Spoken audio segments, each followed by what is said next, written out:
nigeru. We use this in dangerous moments, scary situations, when avoiding tough questions or responsibilities, and even near the end of sports games. 逃げる、危ないとき、怖いとき、嫌な質問や責任の場面、スポーツの終盤などでよく使います。It is used as an intransitive ichidan verb. In plain terms, 逃げる means to move away from danger, to avoid or dodge something unpleasant, to hold a lead and survive to the end, and sometimes for things like heat or flavor to leak out. 危険や嫌なことから離れること、または責任や質問を避けることです。スポーツではリードを保って最後まで守る感じです。物、熱や香りなどが外に出てしまう意味にも使われます。The only kanji means to flee or to escape. You'll see it in words like toso and tobo.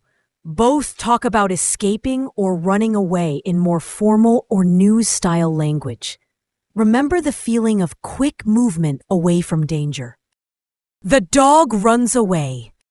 犬が逃げる。犬が逃げる。There's a fire.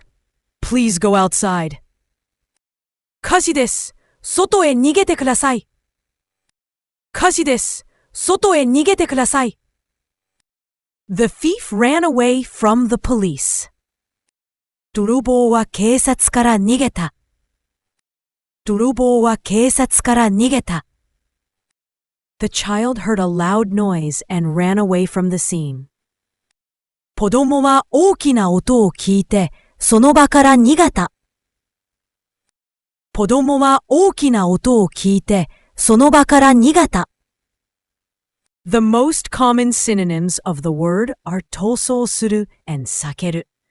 逃走する focuses on formal or dramatic escaping.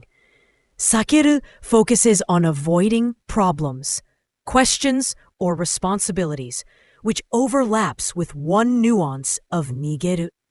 The most common antonyms of the word are 立ち向かう and 向き合う.